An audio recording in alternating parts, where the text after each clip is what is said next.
So I'm pretty sure you know what a domain name is. In my previous videos, I've defined what a domain name is and its actual function, which is basically masking the IP address and where your website is actually stored.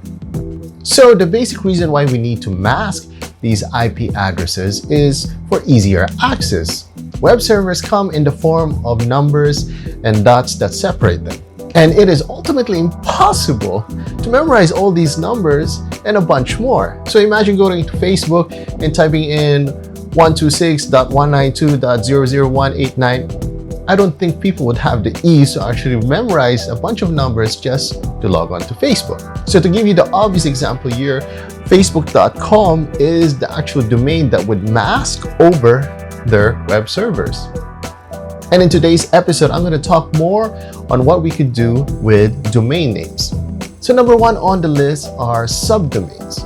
So think of your domain as the main category and you're able to expand it into subcategories. So you can do this by adding a prefix onto your domain. So if your domain happens to be abc.com, then creating a subdomain for your main domain could be site1.abc.com or site2.abc.com. Now, depending on your needs and requirements of a subdomain, you could create multiple functional websites within those subdomains.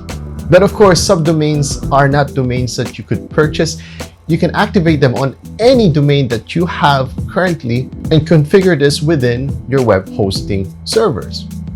Number two on the list are add-on domains. Now, add-on domains are several domains in which you could literally add on to your web host. And by adding this to your web host, then you could create and configure separate websites and separate directories for these domain names. So basically in your web host, you could set up multiple websites within one server.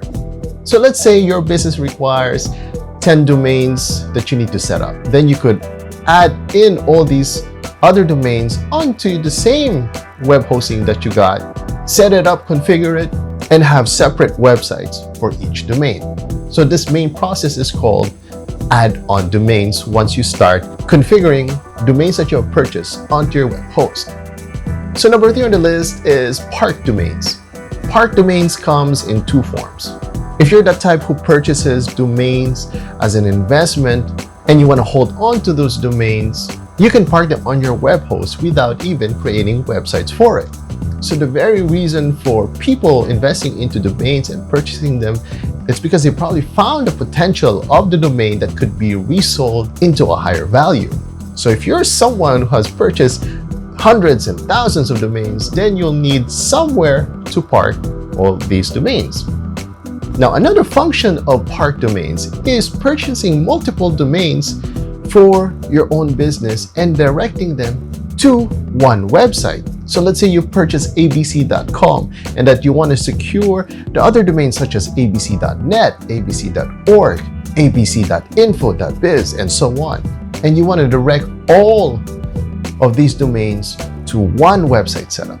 Then you could do that with park domains. So if you're able to go to abc.net, it points to your main website in your .com and vice versa.